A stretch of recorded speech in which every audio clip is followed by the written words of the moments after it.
wacan oo wanaagsan saaxiibada ku xidhan maamuus media production haddii ay tahay markaa uu kugu horreysay oad nagu soo biirayso fadlan subscribe inoo saar janalkan hanaga ilaabin gambaleelka furo si aad ula socoto muuqaalada halkan aan kusoo bandhigno mar weliba waxaanu isku dayi doonaa inaynu dadweynaha la wadaagno hadba waxyaabihii ugu dambeeyey inagoo usoo gudbin doono warar iyo macluumaad ku saabsan arrimaha bulshadeena soomaaliyeed si toosa u saameynaya. saacadihii ugu dambeeyey waxaa aada loo hadalhayay xaaladda caafimadeed ee alfanaan iilayare ayaa imika ku sugan magaalada muqdisho ee carigaasi soomaaliya. dhowaan waxa uu isagu u kictimay soomaaliya magaalada muqdisho halkaasi oo qabanqaabada safarkiisa dhanka dibadda islamarkaana si weyn gurmadka arrintaasi ku aadan imika ay uga socoto baraha bulshada ee dadweynaha ay aadka ugu xidhan yihiin. iilayare ayaa waxa uu ka codsaday ummadda soomaaliyeed in aanay ku kadsoomin lambarada iyo sidoo kale shabakadaha imika gacan libaax leg ka qaadanaya ururinta dhaqaale kuwaas oo xiliyada qaar ay suurtagal tahay in ay jiraan akoono faalis ah oo dadku lagu marhabaabinayo si dhaqaalo badan looga macaasho. waxaana uu soo bandhigay akoonka lambarka ay tahay in dadweynaha ay kusoo gudbiyaan wixii tabarucaad oo ku aadan caafimaadkiisa. haddaba madaxda dowladda soomaaliya ayaa iyadu waxa ay ballan qaaday in ay iidla ugu yaboohi doonto adduun lacageed oo aada u badan islamarkaana loo fududeyn doono fiisaha qeybo ka mida dalalka caalamka ee xaaladiisa caafimadeed wax looga qaban karo. waxaanay u badan tahay in waddanka hindiya oo caan ku ah tiro cisbitaallo ah iyo dhaqaatiir aada u taysan in markaasi uu wajahi doono ama uu gaari doono iilayare si halkaasi xaaladiisa caafimadeed wax looga qabto. iidle waa aabba dhalay caruur, waa sidoo kale fanaan muddo ku xamaalanaya fanka soomaaliyeed, sidoo kalena ku noolaa magaalada nairobi ee dalka kenya. iidle ayaa muddooyinka ugu dambeeyey waxaa soo food saaray xanuun aada u daran, sidoo kale waxa uu aada uga cabanaya buro qeybta madaxa uga taalo iyo sidoo kale xanuunka sokorowga loo yaqaano oo iidle uu aada ula tacaalaya. iidle ayaa waxa uu sheegay in xilliga qaboobaha ay tahay xilliyada ugu daran ee sokortiisa ay cirka isku shareerto, sidoo kalena xanuunka dhanka maskaxda amaba burada madaxa uga taalo ay tahay caqabad kale oo imika caafimaadkiisa si weyn markaasi aada uga sii darayso marka ay timaado xanuunadii uu wajahayay. bulshada soomaaliyeed oo iyagu hiil iyo hooba u muujiyey iyo walaal la garab istaagay ayuu aada usoo dhaweeyey, waxaana uu sheegay inuu rumaysan yahay in soomaalida ay aada u garab istaagsan yihiin, sidoo kalena ay ku faraxsan yihiin in ay isaga gacan ka geystaan ama ay u suurtageliyaan sidii uu ku heli lahaa daweyn caafimadeed oo tayo leh. sidoo kalena intooda badan ay bilaabeen sidii ay ku gaarsiin lahaayeen deeq lacageed.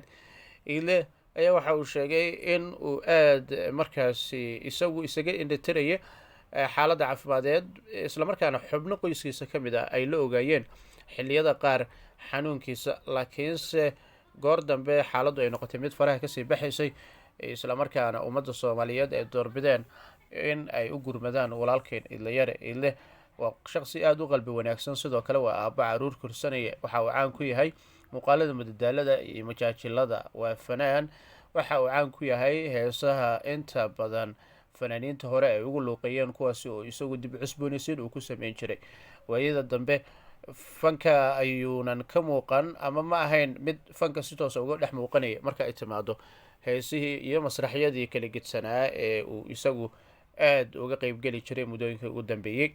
haddaba iilayare ayaa haatan waxa uu gaaray magaalada muqdisho halkaasi oo kula kulmaya qaar ka mid ah saraakiisha dowladda xukuumadda xasan sheekh maxamuud. sidoo kale waxaa la filayaa in la diyaariyo sidii lagu gaarsiin lahaa madaxweynaha cusub ee jamhuuriyadda federaalk soomaaliya xasan sheekh maxamuud, kaasi oo kulan foolka foola oo la yeelan doono iilayare.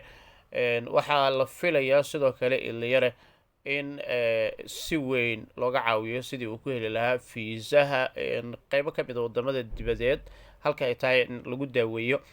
iilayare ayaa lagu soo waramayaa imika in xaaladiisa ay aada u wanaagsantahay, rajadiisana ay aada u fiicantahay. alla subxaanahu watacaala ayuuna uga baryaynaa in uu caafimaad taama siiyo.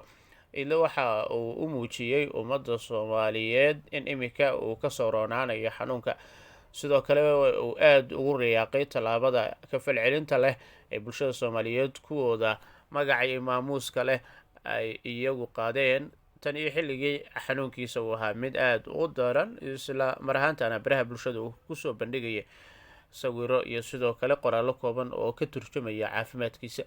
iile ayaan rajeyneynaa in dhowaan uu laga samata bixin doono caafimaadka ama xaaladda liidata ee dhanka caafimaadkiisa. Iile ayaa waxaa toddobaadkan 24 saacadood ugu dambeeyay oo uu la kulmaya qeybaha kala gedisan ee madaxda dowladda Soomaaliya, halka uu kaga sugan yahay magaalada Muqdisho oo ah goob imika iile dadku ay ku siyaaranayaan. ayuu sidoo kale waxaa la filayaa in uu qeybo ka mid a bulshada uu la kulmo. haddaba waxaynu leenahay alla subxaanahu watacaala dembi dhaaf ha uga dhigo xanuunkaasi, sidoo kalena caafimaadkiisa alla subxaanahu watacaala ha soo dedejiyo. ile ayaa aada markaasi ugu faraxsan sida bulshada Soomaaliyeed ay ula garab istaagan yihiin taageerada iyo kaalmada iyo taakuleenta imika, waxaana uu dareemayaa in aanu keligii ahayn oo dadku ay garabkiisa yihiin, isla mar ahaantana xilligan oo aadka ugu baahan yahay garab in uu haysto bulsho aada u jecel oo aada ugu dadaalayso caafimaadkiisa sidii uu ku soo roonaan lahaa, sidoo kalena looga daweyn lahaa xanuunkan haddii ay suurtagal tahay. alla subxaanahu watacaala ha ka dulqaado xanuunkan daran ee iilahaya.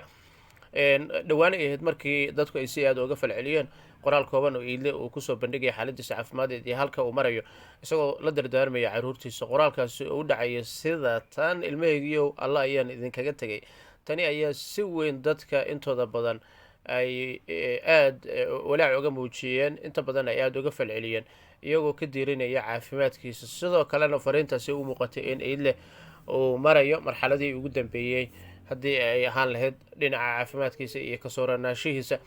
qaar ka mid a dadkii aada ugu istaagay waxaa ka mid ah fanaaniinta Soomaaliyeed kuwooda dalalka qurbaha ku nool. alfanaan dalmaryare oo ah saaxiibka dhow ee Iile iyo fanaaniin dhowra ayaa iyagu aada markaasi uga naxay, sidoo kalena ula murugooday Iile ayaa iminka waxa uu leeyahay waxaan ka codsanayaa dadka ka faa'iideysanaya xanuunkan iyo sidoo kale tabarucaadan imika la ii sameynayo in aysan isku dayen in ummadda ay markaasi ku khiyaanaan, sidoo kalena ay uga dhacaan lacagtooda. waxaan ka codsan lahaa ummadda in ay ka waantowaan buu leeyahay falkaasi, maadaama xilligan ay tahay xilli qofka walaalka uu u baahan yahay garab, sidoo kale aan mudneen qofka in aad magaciisa adigoo ku qaraabanaya aada dhac ugu geysato lacagtii dadku ay u niyeysteen in sadaq ahaan ay u gaarsiiyaan Iile ay ku dhacdo jeeb qaldan. taasi oo uu sheegay inay tahay mid aanu marnaba wanaagsaneyn, sidoo kalena aanu fiicneyn marka la eego xagga diinta. Iile ayaa soo bandhigay marka lambarka saxda, akoonka saxda ay dadku kusoo shubayaan lacagta.